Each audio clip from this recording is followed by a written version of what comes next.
This video includes the animation short as You Phish Part 1, followed by a Ron Gula interview with former Chief Information Officer of both the White House and Department of Energy, Max Everett.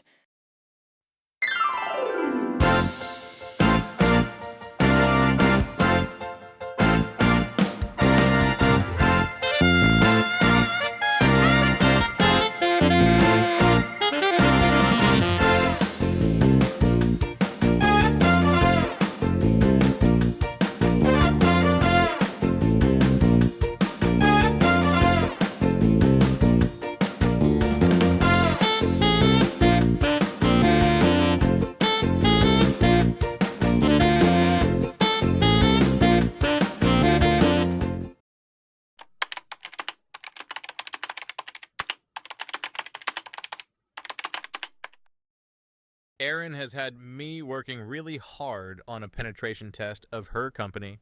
I need to bypass her EDR, her firewall, her VPN, and convince her to do a ransomware recovery tabletop exercise. Oh, Princess Bride is on.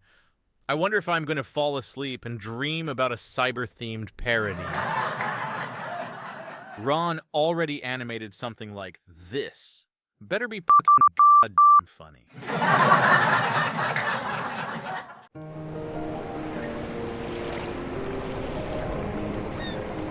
Cool. I wonder if I have a British voice. Sweet. G, C, HQ, Bond, James Bond. Oh, better get on with the parody.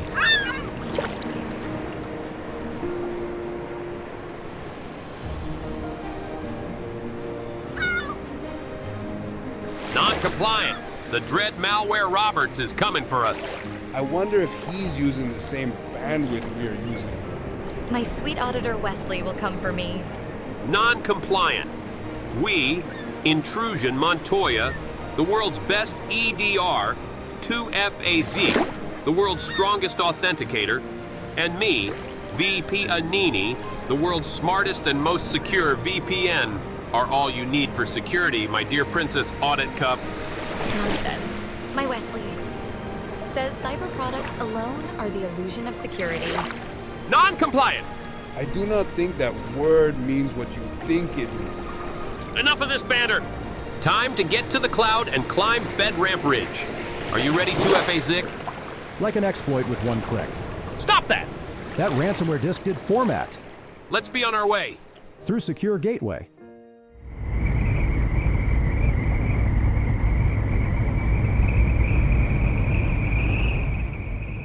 You took too long to carry us up the ladder. Normally I can carry 2 factors, but 3 slows me down. The dread malware Roberts has skill and is gaining on us. I wonder what kind of malware he really is. Non-compliant. Intrusion Montoya, you stay behind and best him with your sword. 2FAZ, come with me and Princess Audit Cup. I'm going to duel him with on-file analysis. Fine, file analysis. If you fail, 2-factor. Let's go, Princess!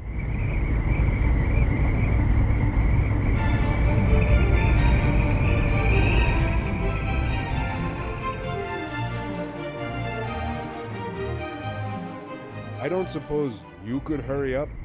I'm very delicately doing some lateral, vertical movement. If you are in such a hurry, please pull the rope up and give me some privilege escalation. I could do that. I have some admin privilege exploits I could share. But I do not think you would accept my help, since I'm only waiting around to remove you from this system. That does put a damper on our relationship. But I promise I will not delete you until you reach the top. That's comforting, but I'm afraid you will have to wait a few more milliseconds. I hate waiting. I could give you my word as a trusted security vendor. No good. I've known too many security vendors. I swear on the kernel image of my father's server, you will reach this level. Bring me up. Welcome to FedRAMP Ridge. We will wait till you're ready. Thank you. I don't mean to pry, but do you use IPv6 as an exfiltration technique? Do you always begin conversations this way? You see, my father was a server for the military, and one day he was infected by Russian malware. I tried to stop the malware, but he used IPv6, and I was a new EDR who knew nothing of that TTP. I trained my entire life to be the world's best EDR, and I have been hunting for that Russian IPv6 malware ever since. And when I find him, I'll say, Hello, my name is Intrusion Montoya. You breached my server. Prepare to die. You've done nothing but study exploit techniques since then? well, pursuit more than study. It's been 10 years since that, and I've never seen him. I hope you find that malware. You are ready to be deleted then? Ready or not, you have been more than fair to me. You seem like decent software. I hate to misclassify you as malware. You seem like a decent EDR. I'd hate to be put in a sandbox or deleted.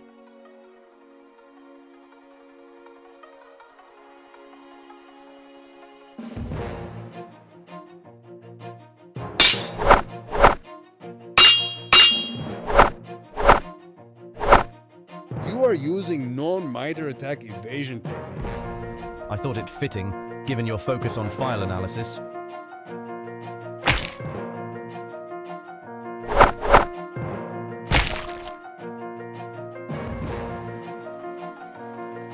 Naturally, you must expect me to check for you to hook the kernel.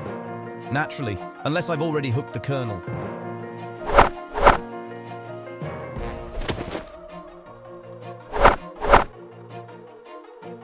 Who are you? Get used to disappointment and maxing out your virus total lookups.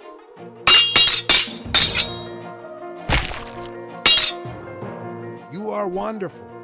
Thank you. I do try to stay ahead of the malware groups and any of their vendor exploits. I admit it, I cannot delete you. Then why are you smiling? Because I also know memory analysis techniques.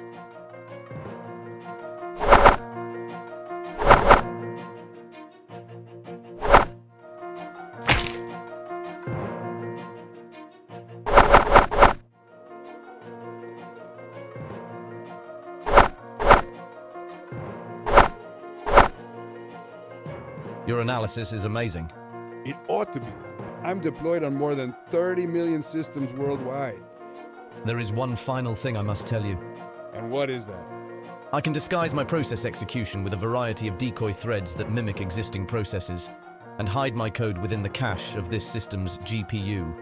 Who are you? You will have a very hard time writing about me in your vendor's blog.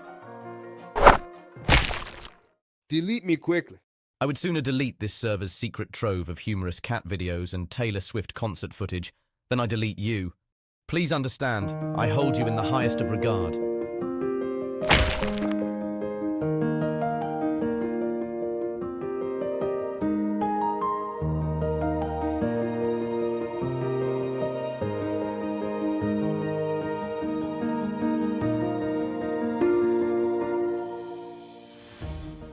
Hi there, it's Ron Gula from Gula Tech Adventures, and in this week I sit down with government and commercial CISO Max Everett. Max, how are you? I'm doing great. Thanks so much for making the trip, coming to Gula Tech Adventures World Headquarters. Let's talk a little bit about your background. So you're the CISO for Shaw Industries. How did we get there?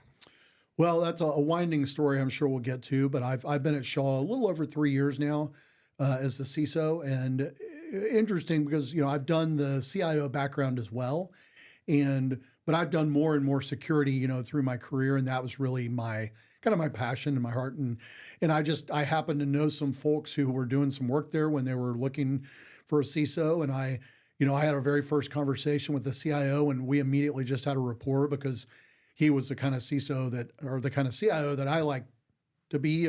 He was getting things done, and he was very focused, and he's also, you know, he's a great delegator. And so once I sort of went through the process and got in there, you know, they're a large manufacturer. They're a Berkshire Hathaway subsidiary.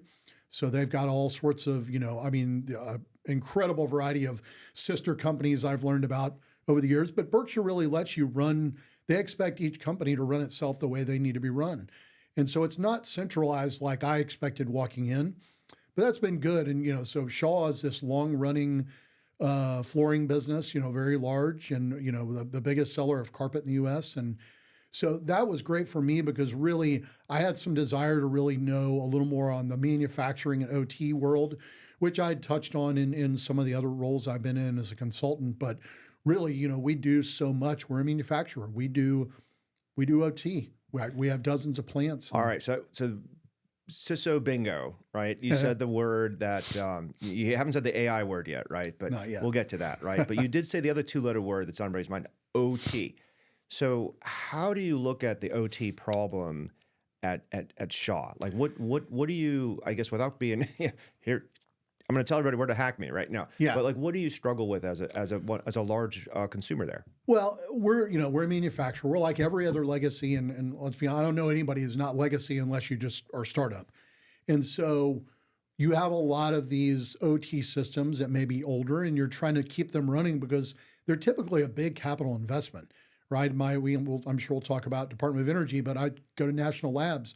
They've got multi-million-dollar physical investments of these OT systems that may have been made 10, 15 years ago.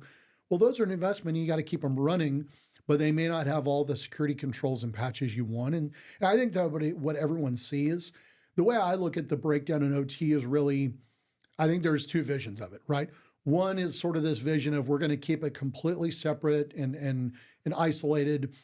I don't think that ever really exists. And the other vision is the IT-OT convergence, right? That they're coming closer together. They're more alike than they are different. And you need to have a broader vision. And I think that's the direction we're going, right? And if you look at it, most of the OT now, it's all moving to general computing anyway. So I think it's all moving more in that IT-OT convergence. And so that's how we're trying to address it from not only a security, but just from a management perspective of let's look at how we can manage it. But we'll keep in mind, it is unique, right? You don't often see a computer running, a 20-ton, piece of machinery that you've had for, 10 years. And so it's got differences, but I think how we manage it, we're moving towards that other model. So with OT, on one hand, you work for an iconic American company, which probably has a lot of people who came up through the ranks and, worked on the factory and now they're in the C-suite and whatnot. How do you talk to them about cyber risk and compensating controls and compliance and make it exciting? Well, that's, it's interesting because you go into the plants and just like you said, we've got engineers in these plants that have been there their whole career, 20, 30 years. They know every piece of equipment in that plant. They know how it works. They know all the sort of little oddities of it. And it is a little different because some of them they may have the mindset of, well, I'm in my plant, I'm in my four walls, I've got a firewall, I can do what I need to here. I think most of them, as I've encountered them, that mindset has changed because most of them are aware enough, and they're all, the ones that are good at it, they're life learners like any of us. And they're learning new things, and they realize things like ransomware is an existential threat, right? We're a manufacturer. And I think all of us in that industry certainly are seeing that a ransomware can come in and wipe out a year of profits in a week. And so they're aware of that. And that's really helped because most of them I've talked to, they're actually willing to have the conversation. And you use one of the key words, right? Compensating controls. I don't have to do a patch the week it comes out. I don't have to turn everything off. I can do these compensating controls. And we're doing some of them. You think of, microsegmentation, some other tools that we can use to really compensate for something that, okay, there's some risk on older software, but I can work around that and let them do their job and still build around it. So they've actually been very reasonable. And again, because they're life learners, they actually want to think about the real sort of technical aspects. So I've actually found they're pretty curious when I come in and want to talk about cybersecurity, and we've tried to have that mindset with them, and we've had some success because of that. So with the people you're hiring, especially the younger cyber experts that you're hiring, coming out of school, the military, whatever, what do you wish they knew about securing OT and industrial systems that you might not learn from just getting your CISPA certification? Yeah, and that really, right, that goes back to that thing of why are you in business? Well, we're in business to make and sell flooring. And so that mindset of my job is not to secure Shaw. My job is to make sure that Shaw is resilient in doing what makes us money, which is take orders, make flooring, and deliver it to people. And so it's a little mindset tweak, right? Because, we've all gotten certifications, we've done the training, and that's a part of the job. But that's the difference to me is that's doing cybersecurity. But cybersecurity as a profession is more about the risk management. And so the big ones that I like that people to come in and understand is that mindset of risk, right? This is not binary. It's not yes or no, right? That's usually when we get ourselves in trouble in security. It is about understanding and managing risk because that's the language for business, right? If they're going to go talk to a plant manager or an executive, they have to talk their language, and their language is risk, right? That's excellent. Now, you said that you're not responsible for them being hacked, right? You're managing the risk, and you're also trying to educate, your management team on the risks of IT and whatnot. Is Shaw a defense industrial base company? So we're not. So I would tell you, as somebody who worked a long time in government, it's very nice for me right now to be I'm not in a regulated industry. We're not defense industrial base. We're not critical infrastructure. Now, I will tell you, interestingly, even military buys flooring. So I've actually seen some of this, we've all, if you're working in this industry, you've gotten one of the forms to fill out to say, here's the controls I'm doing, here's the pieces I'm doing. I've started seeing those forms more and more, even ones that are starting to reference CMMC and NIST, even though they're still kind of cooking CMMC. But I'm starting to see those because we have customers that are military. They're just buying flooring from us, but they're doing those with everybody, even us. So you're going to see the long tail of that program and that process going to everybody. But it is good for me. I don't have to, I don't have to do a FISMA report every year. So I'm thankful for that. So you're not a defense industrial base company, but then, what's the role of government in making sure that you as CISO has the latest, threat information from people who might be trying to steal your intellectual property, all the way down to ransomware, and then we'll pivot from here to your government experience. But I'm really curious how you feel about the role of government in your business right now. Yeah, so I would tell you, one of them is, I'll give CISO the credit that the CISO or CISA, however you want it, or MPPD as I knew it, but one of the products that they've made that I actually love is the known exploited vulnerability list. I think that's probably one of the best things they've ever done. It's very simple, which means you could be a small or mid-sized business and still leverage that. And it immediately tells you these are the important things to patch. So I think there's some value out of things like that we need to expand on that, again, because that hits every level of industry. I've actually been to a couple things recently with like FBI and InfraGard. And I was always a little skeptical of that, but I have to give the FBI some credit the last few years. They have really changed their focus on cyber, right? It used to be, it was purely driven by, bringing cases and all that stuff. And of course, I understand that's their job, but I would give them some credit. The last couple of years, I feel like I've seen them personally doing more around threat intelligence and collaboration and just trying to help people protect themselves and less about making a prosecutable case, because we all know, number one, there's not many of those that matter, right? Those are not that they're not doing them. We've had some success there. I just saw, I think somebody, one of the Snowflake hackers just got. So I'm glad for that. But the protection part, which is more proactive and informational, I think you're starting to see actually a little better focus on doing that in a meaningful way, with private industry.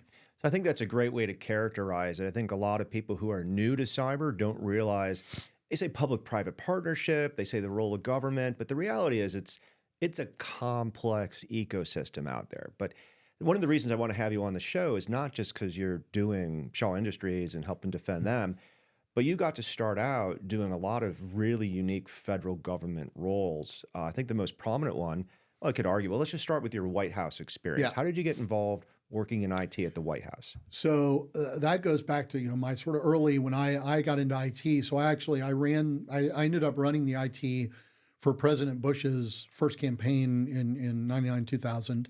So I, like, many other, wet behind the ears, young, campaign people came to DC, thought I would come and stay for a year. And of course I ended up spending 20 years in DC, but I got involved because of that. I came up to DC. I helped on the transition in 2000. And then I went to a couple of other different, federal roles, a little bit of campaign things. And then in 2005, I came to the White House. I did a couple of different roles. One of them was like really more around the customer management of dealing with some of the senior people as they wanted things, doing the translation. And then I did some of the travel and remote support for the president, right? There's a whole flying White House when the president travels. And so I led a team that really handled all of the non-classified support that we did for those teams. And then I eventually came in, was the CIO there in the end of President Bush's administration, that last sort of 6 months or so. And what are the politics like? This is no pun intended, right? But I'm sure, and the NSA wants to have their say, the DOD, the nuclear people want to have their say. So how often did you have to translate that for either the president or somebody on their staff, and really boil it down to, we need a decision here? It was, and I would tell you, the White House, you have a lot of the involvement of, other agencies and people that help, especially, of course, on the classified side, right? There's the White House Military Office and White House Communications Agency does really all the classified and that support. And we actually always had an incredibly good relationship with them, right? Because we all had to work hand in glove together, especially when you did, all the sites for the president and the travel support. They were incredibly, you just had an incredible group of people that work in that military office, and they were always collaborative, and everybody who does it, just the job. I remember one trip we did, there was an issue we had with the plane and we had to scramble around. And so you literally had everybody from civilian employees like me to all the way up to literally the military aides.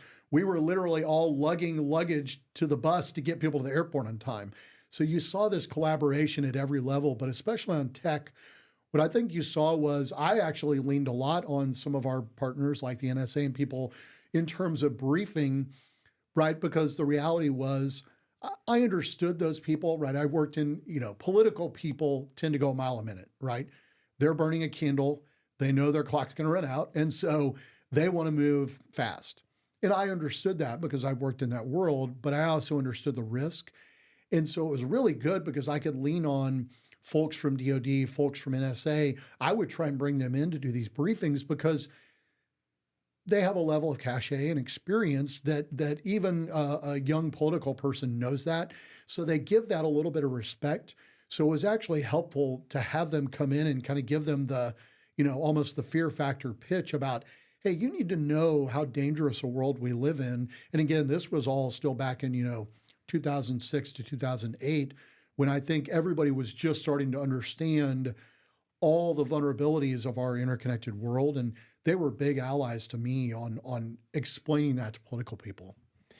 So a lot happened since then and now, right? We had the Podesta email hacks. We had Hillary Clinton with their hard drives. We had, Trump's phone got hacked. We've had even just the use of like social media, like X and Twitter. Boy, can we do that from a phone and whatnot? But back in 2000, what were some things that people wanted to do that you were like, well, maybe not? 2000 was interesting. I'll share this story. I've told people before because it was, as somebody coming off a campaign, I assumed that the White House was going to be gold-plated, right? It's the White House.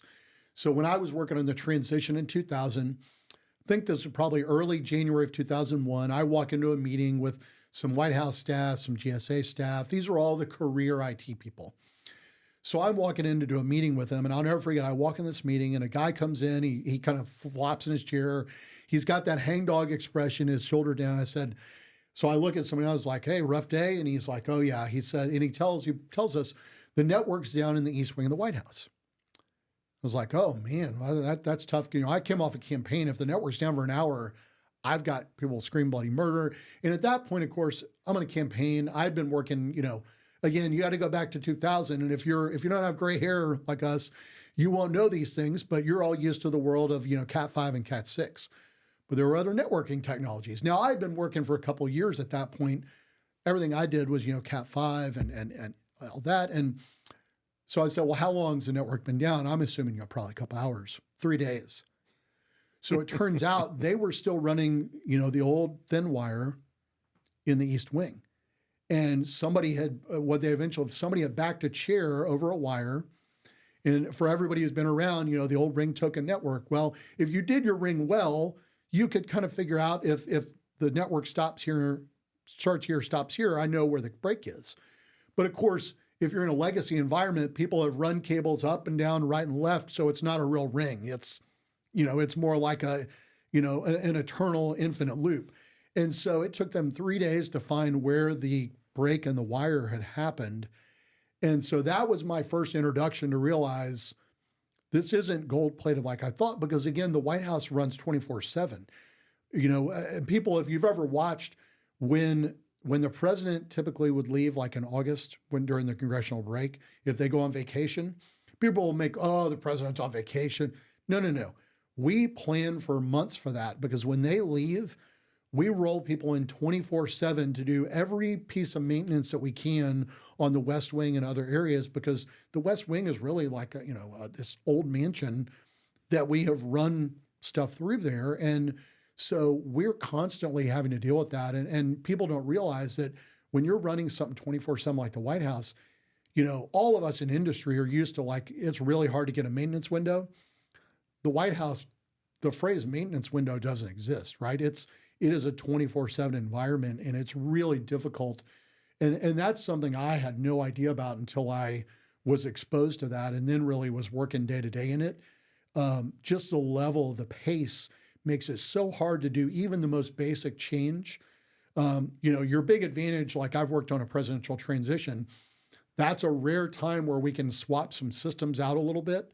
But otherwise, it's typically a long process to put a new system in there because of the pace that everybody works at. So when you were working at the White House, you kind of come in with the administration, Republican administration. You're Republican, you're declared. Yep. We'll talk about that in a minute. Do you think that people who do cyber should be a little bit more agnostic, like the DOD or the intelligence community? Because we deal with people's data, their private information. But what's your feel about the role of cyber people in today? Well, I think generally speaking, I agree. One of the things I like about cyber is the joke is it's probably the only bipartisan issue left in DC these days. Now there's always going to be some policy difference, but even those cut through lines. Like, there's still a lot of fights over encryption, right? And government backdoors. And it's interesting because there's, and I count myself one of them. There's a lot of Republicans who are vociferously against any kind of government enforced backdoors and encryption for a lot of reasons. There's plenty of Democrats who feel that way, but then there's some Republicans and even some Democrats. You go back all the way for the old heads, back to the Clipper chip conversations in the Clinton administration. That's a great example where there's people in both parties on both sides of that issue.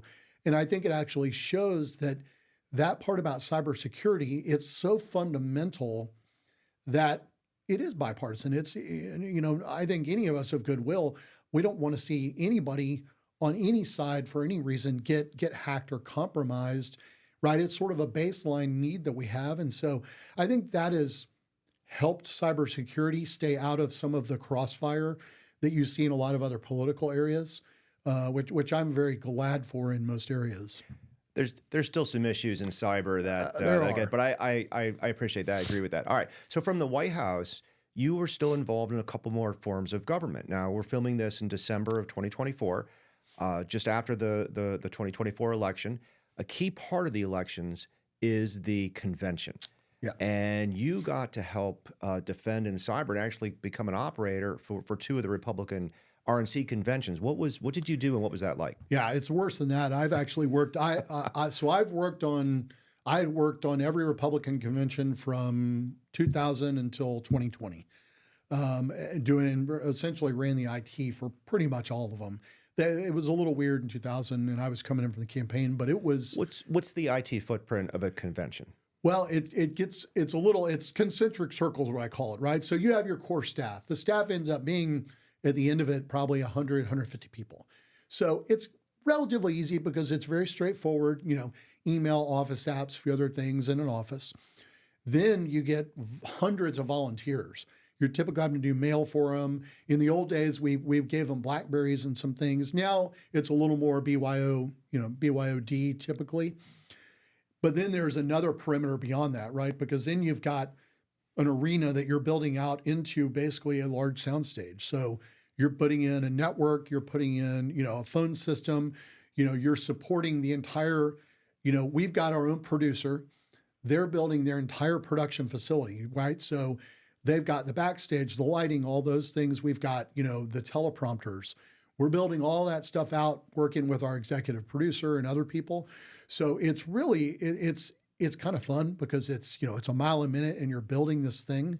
And it's a little scary because the convention is going to happen the days it's scheduled. And there is no, you cannot move that.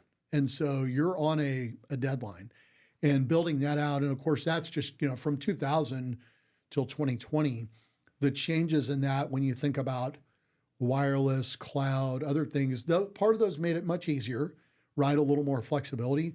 But of course, from a cyber perspective, as I worried more and more about that, your footprint there expands tremendously because now you've got everybody's trying to come in 5 different ways to, and of course, they're all thinking, if I could go disrupt a live event, what gets you more street cred as a hacker than the ability to come disrupt a live event?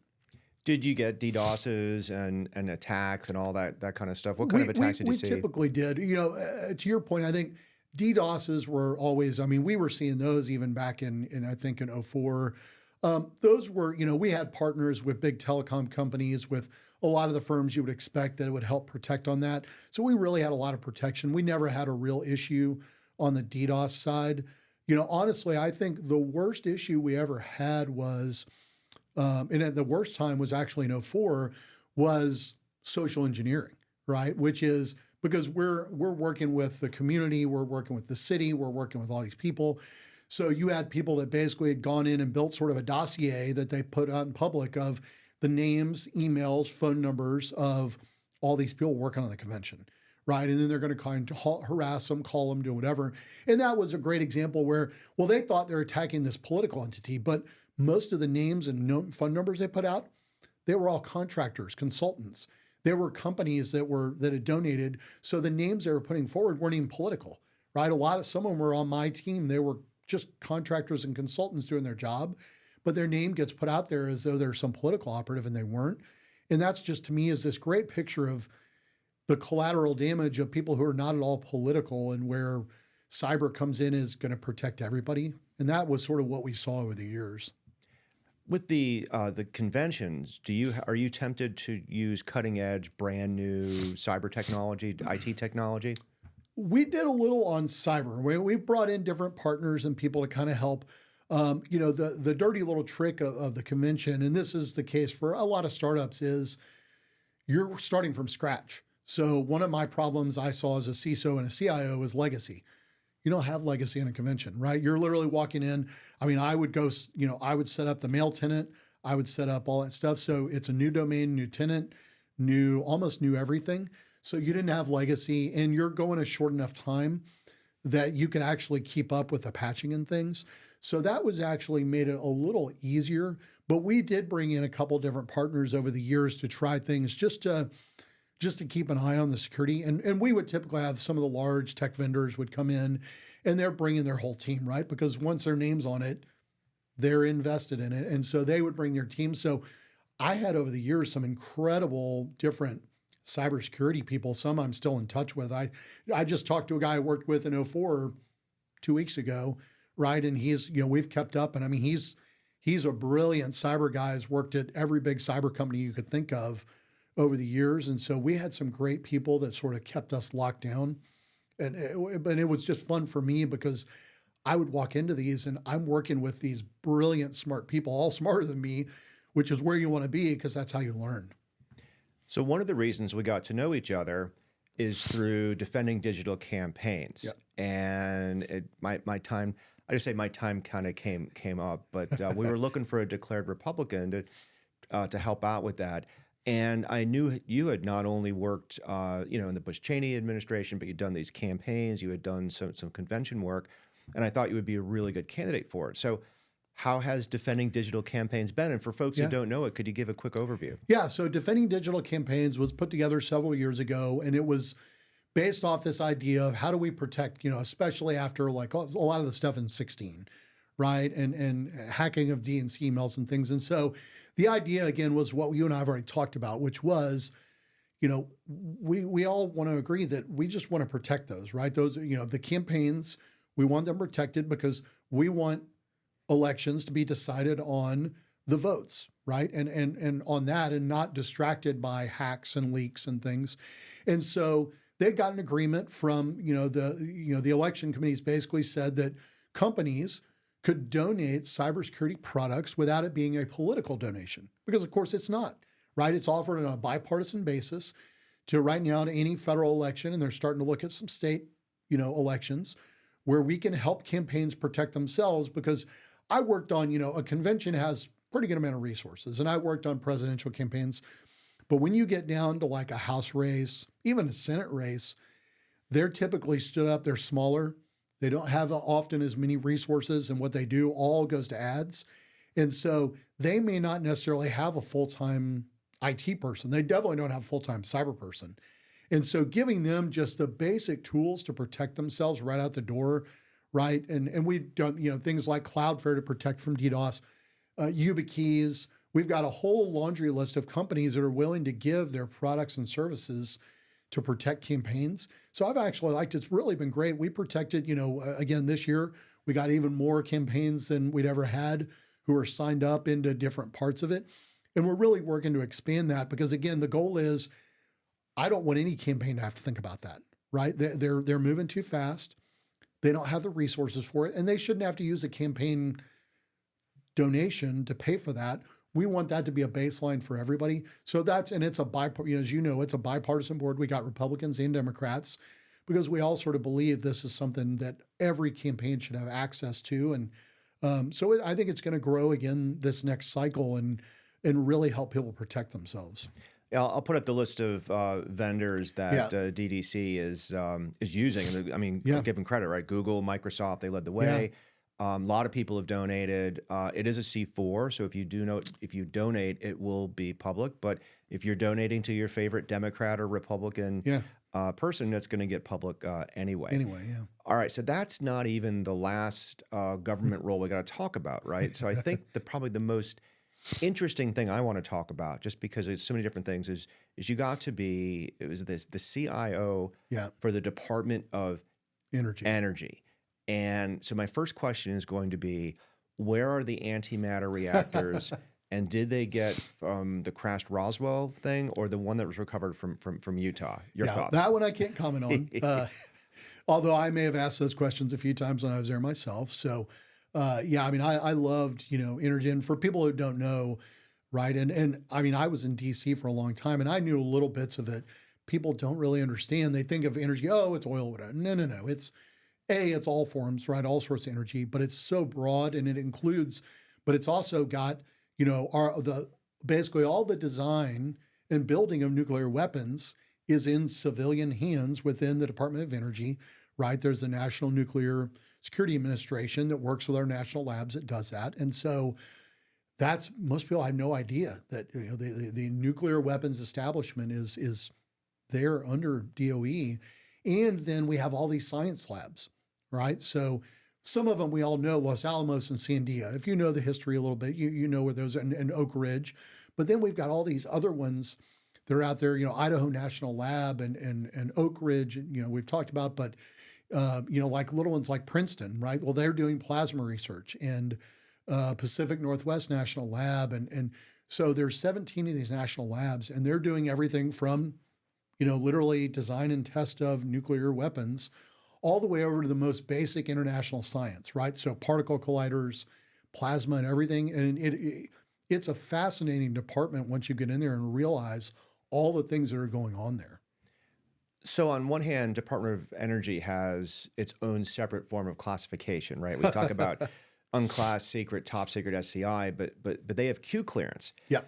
On the other hand, you're doing all this work with academics. So how was running security for them? How do you balance this freedom of thought and sharing and research with the fact that you're dealing with nuclear weapons? Yeah, so that, in all honesty, I mean, that was one of the bigger points of tension, right? For me as the CIO, I was one of my many titles, the senior agency, representative for risk, because, that's, there's all the FISMA part. And that was a real tension because you understood that there were these labs that are open research facilities. They're doing fundamental scientific research on a global basis. with a lot of great partners, and they need to be able to talk. They need to be able to collaborate. It's what they do.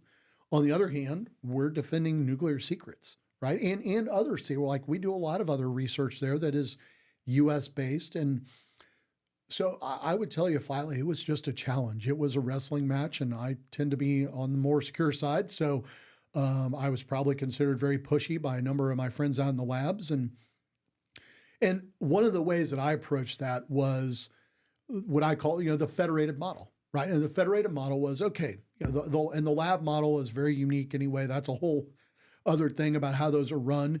But fundamentally, the way I try to kind of approach it with it was, look, the federated model, I don't know your lab. I don't know how to run it, right? I'm still learning how to, understand the department as a whole and the things I'm directly responsible for. And I presumed rightly that most of the lab CIOs and CISOs were smarter than me, because most of them were. And I presume they're professionals, and I presume they're going to do the right thing. So the approach I had was really, that I kind of tried to belabor, was I simply need to know that when you're going to make a risk decision, and I'm going to assume you're a professional, and that with your leadership and your lab director, that you're going to make the appropriate decision as a professional. It might not be the one I make. That doesn't matter, right? That's not actually my responsibility and my right. You're in that position. I have to assume you're a professional. I'm going to put certain boundaries. And then I'm going to assume that you made a decision, right? That you actively managed and made and documented a decision. If you've done that, we're probably in good shape, right? Again, within reason. And that was the way, and that's how I look at cyber again, is it's very much about those risk decisions.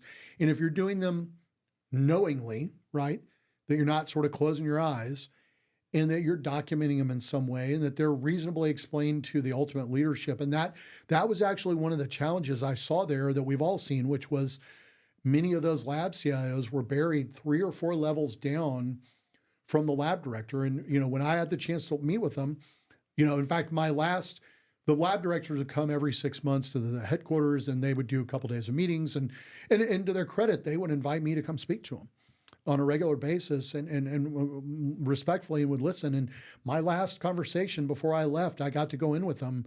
It was like 2 days before I left the department, and I told them, I said, you are responsible for the risk. You need to have your CIOs in such a position that they are a part of the regular leadership team to do that.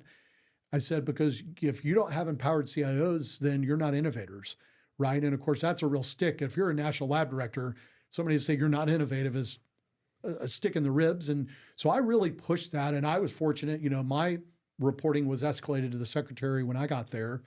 That was one of my priorities walking in the door, because we passed a law, right? The FITARA law had been passed. And initially, I think when I walked in 2017, I think half of federal CIOs at the cabinet agencies reported their secretary. The other half didn't, even though it's in the law, even though it's in FITARA. And I was the first one since the passage of FITARA to have my reporting moved to the secretary, right? I actually got called to testify about it.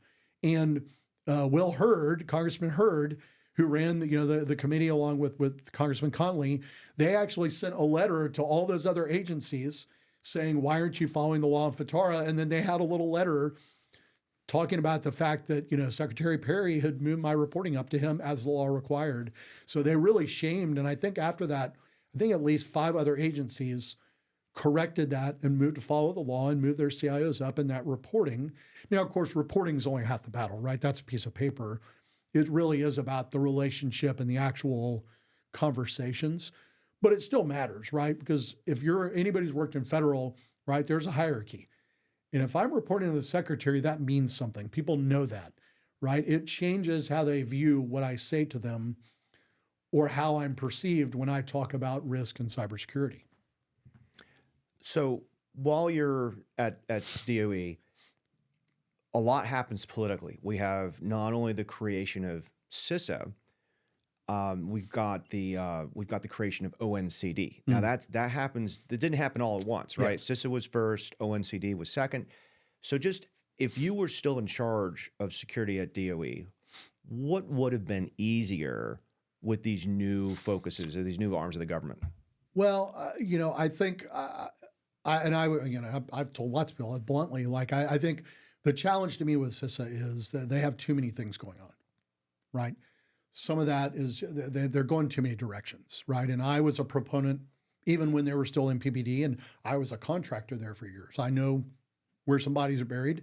I think that I'm a firm believer that a lot of their focus should be the nuts and bolts of federal cybersecurity first, right? Now, they have some responsibilities without question for critical infrastructure, and that's happened by law. It is what it is. But I think that their credibility is directly tied to what federal cybersecurity looks like, because no one private sector is going to take them seriously if federal cybersecurity is in shambles, and that's their primary thing where they have the most direct ability to influence it. No one's going to take them seriously. Now, I think they were starting to make some good use of the BOD, right? The Binding Operational Directive. I'm a big proponent of that. I think that was a valuable tool, right? As long as it's done properly. And I think they've generally done it pretty well, right? Meaning they've actually talked to people before they just rolled them out. I think that was a great and powerful tool, and I'm glad for it. So I think they've done some of that stuff, but I think in my mind, honestly, I think they've got to actually narrow some of their focus on empowering, because one of the mindsets that I've seen, this goes again back to my focus on risk, is there was this, and I've seen people talk about, well, we'll have a federal cybersecurity agency. That's a misapprehension in my mind, because that's a belief that you do, that cybersecurity is something you do. Well, it's not. It's a program, it's a philosophy, it's an undergirding, it's all of those things. And so my thought was, well, if you're just going to have somebody else outside come in and tell me what to do, that's just like I described to you with the lab CIO. I don't understand their day-to-day work. I'm not responsible for their customer service. I'm not responsible for their business. So I don't really understand all of their risks, because cyber is only one risk. It's an important one, but it's only one. And the idea that some agency is going to go tell Department of Treasury or Energy, well, this is how you should go do it. They don't know my risks. They don't understand them.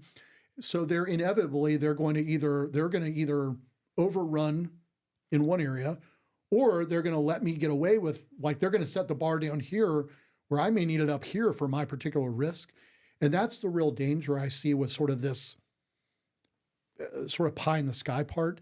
And I think that, so I really, my hope is that they have a focus there. And I think a lot of people, I'm not the only one, have said, I understand some value of, ONCD, but I think now the problem is we've had too many voices. And you've seen this even on, right? You've got SEC reporting. Now you've got the critical infrastructure reporting to CISA.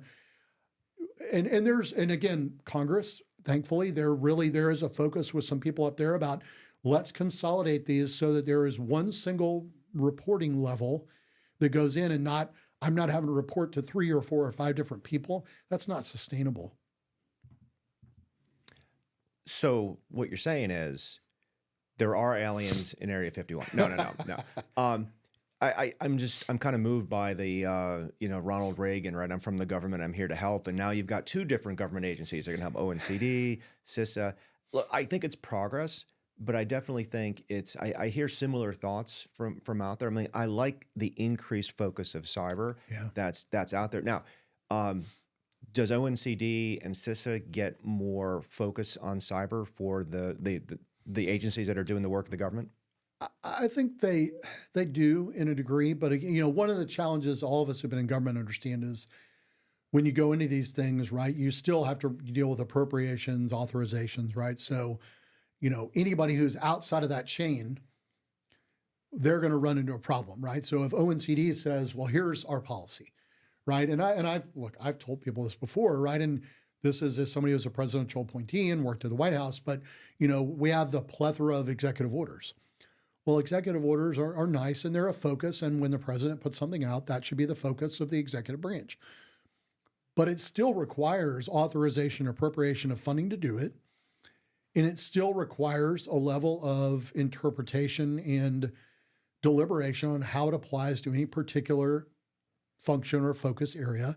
And I think that's a danger of, well, if ONCD is saying, you guys need to do this and this is your priority, and then CISA is issuing, these directions, again, you put, and I hate using this word. I mean, I guess it's kind of true, the unfunded mandate that everybody loves to talk about. But the reality is, when I've got 5 different people telling me what to do, but I've got funding for only one of those, I'm going to inevitably run into a problem. And so I think, or even worse, we've seen this a lot, especially with, executive orders and these other things where everybody checks the box, right? It's like, oh, we have to do this. Well, people find very creative ways, right? I mean, as somebody who went to law school, I'm used to that of, well, I'm going to read this. Well, if I interpret that word this way, then by doing this one thing, I can check the box that I've done it.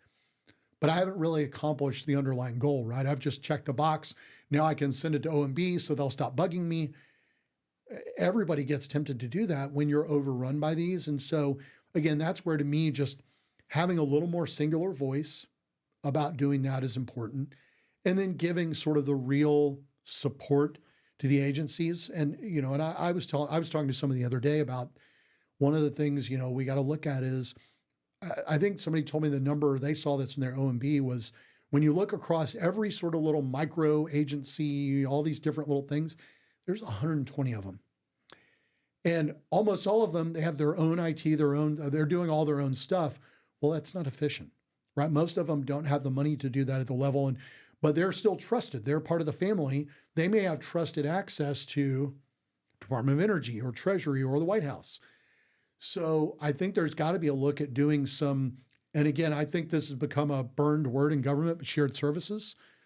But I think there's got to be some look at doing a little more, at least consolidated service level on the basics, right? On the basics of email, cybersecurity, those kind of things. I think that's got to happen for these smaller agencies, because if you lock down all the cabinet agencies tomorrow and they got the infusion of money and talent and were completely locked down, well, we already know China and Russia are then going to go to those 120 smaller ones. They're going to find one who's not as well provisioned.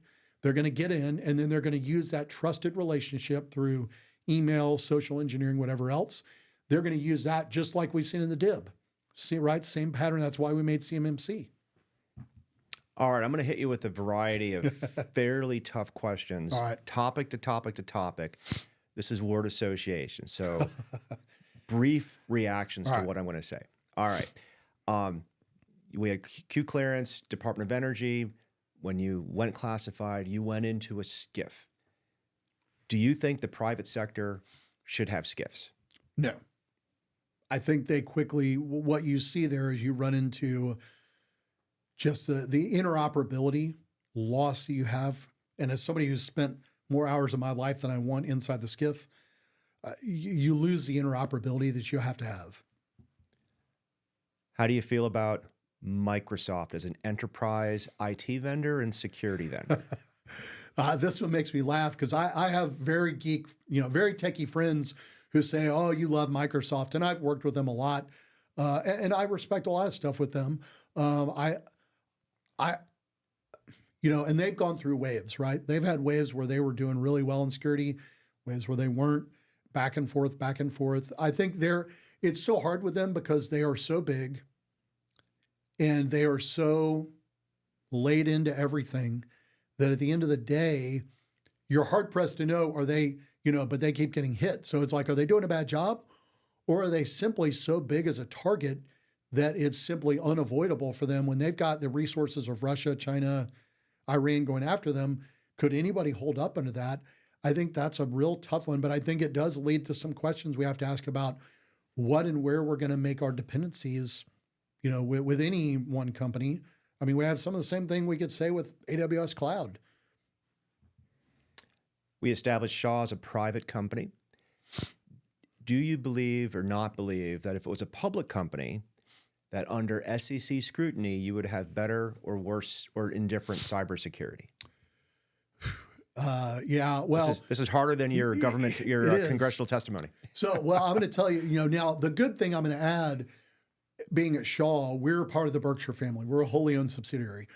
Berkshire, to their credit, they treat us as though Berkshire obviously publicly traded, they do all that. But for a subsidiary like us, they audit us, evaluate us, look at our reporting the same way we would if we were publicly traded company that had our own auditors in, they do the same level of audit for their subsidiaries that any publicly traded company. So I get the same grilling that I would get at a publicly traded company as a CISO. The difference is I don't have to do an 8K or 10K filing, and knowing some people who have to go through those, I don't know. I'll tell you this. I think those were good intentioned. I have not seen evidence, and I actually still I read some of the 8 and 10Ks because I want to know about them. I want to know what he's doing. I think if you look at them, as somebody went to law school again, they look like they're run by lawyers. And I think there was a good intent. I don't think that they have created the result that was expected or desired. Are you more worried about losing intellectual property to China or to the AI companies? It's funny. That's actually a great question. So we're a manufacturer. We're an execution company. We have some IP, not as much like a tech company or somebody like that would, but we have some we have to protect. But we're fundamentally an execution company. And I keep that in mind and think, to be honest, I actually, and I will say with AI data, as a CISO, what I tell people is AI is simply an extension of an issue I already deal with, which is people going out and getting cloud services of every kind on their own without reading or having anybody look at the agreement. So they're putting our data, when somebody goes off on their own at any company and puts data in the cloud anywhere, and they haven't read it, and especially they'll go get something freemium, that data belongs to that company. And that company can resell it for marketing and other purposes. And so what I've told people is I'm not fixated on AI because it's just an expansion of an existing problem, right? Which is shadow IT and shadow cloud use. So AI may make that slightly more accessible, but the problem has already existed. Like none of us have really been good about solving that problem because everybody was already running out the door putting stuff up in the cloud anyway. So AI is just another model of that danger. Okay, I'm going to give you 2 for here. Vault Typhoon, Salt Typhoon, go. I'm much more worried about Salt Typhoon, and I don't know any. I've gotten no briefings. I know what everybody else has read, but having been inside government, when I read what some of the congressional leaders are saying coming out of briefings, and I infer from what is or is not being said by people in government, I'm so extraordinarily disturbed. And I've talked to a couple of reporters on that one because I'm so disturbed by it. I think I'm more disturbed by it because if I understand and believe what I have seen so far, it is a complete exposure of essentially anything and everything that an adversary could get to. And for all I can tell, it's still ongoing. And so the lack of any public response, even really political response, has been very muted. And I see that this is a discouragement all of us, I think, have in cyber, which is for years you would see bigger and bigger and bigger privacy breaches, government and private sector. And you saw people less and less engaged. They got the exposures were bigger, but the response got less, right? And I look at this and I'm actually discouraged because I'm like, I know there's not enough detail for people to really understand it, but most of us can read between the lines and know that this is the exposure of everything.